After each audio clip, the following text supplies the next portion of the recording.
Vivre sans réseaux sociaux, les nouveaux dangers du sexe, être transsexuel. Bonjour et bienvenue sur Sépal, la sexualité expliquée aux parents pour parler d'amour à leurs enfants. Bienvenue sur la première chronique d'actualité. Aujourd'hui, je vais vous parler de la vie sans réseaux sociaux pour des adolescents, est-ce possible ?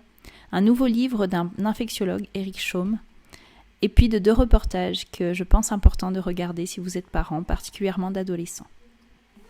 Premier point que j'aimerais aborder, c'est un petit article que j'ai trouvé sur un site qui s'appelle adn.eu, qui parlait en fait d'un club, le Ludit Club, inventé aux États-Unis par des adolescents qui avaient du mal à supporter la pression des smartphones et qui ont créé des associations pour se retrouver du coup dans des bibliothèques sans smartphone. Je trouve ça très beau que même des adolescents qui sont pris dans le monde se rendent compte de la nocivité des téléphones et des réseaux sociaux sur leur vie sociale et prennent ce genre d'initiative. Et j'espère vivement que ce genre d'initiative apparaîtra aussi en France. La deuxième actualité que j'aimerais partager avec vous, c'est un nouveau livre qui vient de sortir et qui a été conseillé par la rédactrice de Ma Bibliothèque Idéale, site que je vous conseille d'ailleurs fortement si vous cherchez de bonnes lectures pour vos enfants. Donc c'est un livre qui parle d'une jeune fille, Paloma, qui se retrouve pris dans l'enfer des réseaux sociaux et particulièrement d'Instagram. Elle le conseille pour les jeunes, comme pour les jeunes ados, pré-ados, qui ont des réseaux sociaux, pour se rendre compte de la nocivité et peut-être éviter de tomber dans tous les travers qui sont liés à l'usage de ces réseaux sociaux. Troisième nouvelle, il y a un infectiologue, Eric Chaume, qui a beaucoup parlé pendant le Covid et qui parle aussi beaucoup de la variole du singe, qui vient de sortir un nouveau livre qu'il a nommé « Sexe, les nouveaux dangers ». Il est passé sur CNews et où il a un peu mis les journalistes mal à l'aise. Donc il explique que la variole du singe est une MST, donc une maladie sexuellement transmissible, qui se trouve principalement chez les homosexuels, donc les hommes qui ont des relations sexuelles avec des hommes, et des partenaires multiples. Et donc, il met les journalistes mal à l'aise parce qu'en fait, il prône l'usage de règles pour le safe sex, donc des règles sur la sexualité. Et cela embête un peu les journalistes, qu'on puisse réguler la sexualité. Et naturellement, quelle est la règle à respecter ? Diminuer son nombre de partenaires sexuels. On se rend compte qu'avec les maladies sexuellement transmissibles, en fait, on revient à une certaine morale, en fait. Morale que l'Église prône depuis toujours, à savoir la fidélité et un seul partenaire. C'est sûr qu'avec cette règle, normalement, les maladies sexuellement transmissibles ne devraient pas beaucoup circuler. Donc je n'ai pas lu son livre, mais vu comme il parle, je pense que ça peut être très intéressant et je le commanderai sûrement et vous ferai peut-être une chronique si j'ai le temps. D'ailleurs, il parle aussi régulièrement d'éducation sexuelle à l'école. Il insiste bien sur le fait qu'aujourd'hui, c'est par la pornographie que les enfants apprennent la sexualité. Et je suis totalement d'accord avec lui, c'est un énorme problème.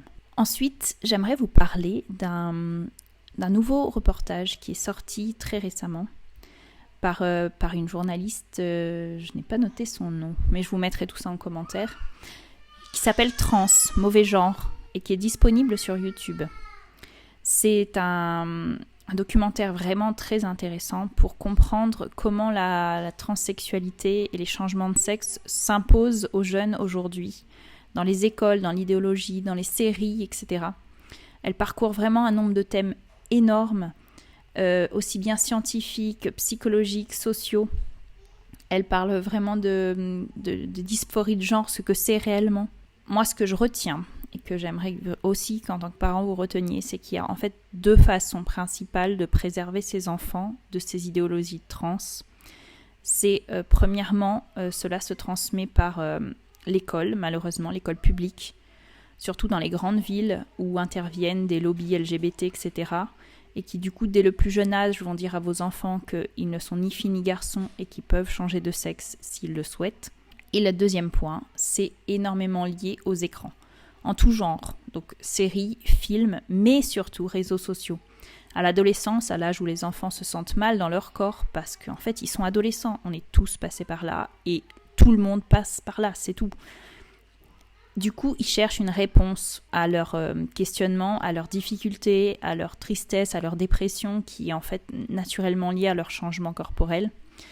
Et aujourd'hui, pullulent des vidéos de transsexuels qui décrivent tous ces troubles de l'adolescence normaux et qui en donnent une solution simple, c'est-à-dire changer de sexe.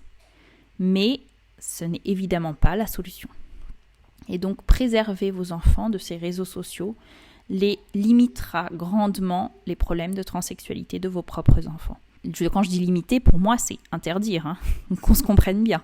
Je ne vais pas vous faire un résumé détaillé de ce reportage, mais je vous invite vivement à aller le voir pour bien comprendre le milieu dans lequel évoluent vos enfants, surtout si vous êtes parents d'adolescents. Enfin, dernier reportage qui est un peu plus vieux, qui date de l'année dernière, mais que je vous invite vivement à regarder. Il s'agit du reportage d'Arte qui s'appelle Préliminaire, qui met en avant les questionnements des jeunes autour de la sexualité et qui montre quelles sont leurs pratiques actuelles. Comment se forment les petits couples, qu'est-ce qu'ils font ensemble et quelles questions se posent, comment ont-ils découvert la sexualité, etc. Et en tant que parent, je pense qu'il est important de voir que ce que vivent les jeunes aujourd'hui n'ont rien à voir avec ce que vous, parents, vous avez vécu en étant adolescents. Avec la pornographie et les réseaux sociaux, les rapports ont complètement changé. Il y a des questions que les jeunes hommes et les jeunes filles se posent actuellement qui n'existaient pas lorsque vous étiez jeunes. Donc allez voir. Et puis ce qui est rigolo à la fin, donc il y a une sociologue qui intervient. Et là, en fait, moi ça m'a beaucoup marqué parce que je me suis rendu compte à quel point ces jeunes qui se posaient des questions profondes vraiment sur ce que c'est l'amour, en fait ils se retrouvent face à des adultes qui en fait ne leur donne aucune réponse, qui leur dit c'est normal de faire de la pornographie, alors même que les jeunes sentent qu'il y a quelque chose qui ne va pas, qui leur dit c'est normal de se tester, et en fait les jeunes ont envie qu'on leur mette des limites, ils le disent dans les questions qu'on leur pose précédemment. Et la sociologue, elle ne fait que les pousser encore plus loin dans leur questionnement, mais n'apporte aucune réponse. Et je pense que c'est le gros problème actuel des jeunes. C'est qu'ils n'ont pas d'adultes, de personnes fiables, de personnes solides qui leur disent « mais c'est là que tu dois aller, c'est ça la vérité ». Évidemment qu'ils vont se chercher, évidemment qu'ils vont pousser les limites, mais le problème c'est qu'aujourd'hui ils n'ont plus de limites, ils font ce qu'ils veulent, ce qui fait qu'ils sont perdus et en fait ils ne deviennent pas adultes. Regardez le nombre d'adolescents qu'il y a autour de vous et vous comprendrez ce que je dis. J'espère que tous ces sujets vous ont intéressé. N'hésitez pas à me donner votre avis en commentaire sur les différents sujets que j'ai abordés. Et je vous dis à très bientôt pour une nouvelle chronique d'actualité. Au revoir.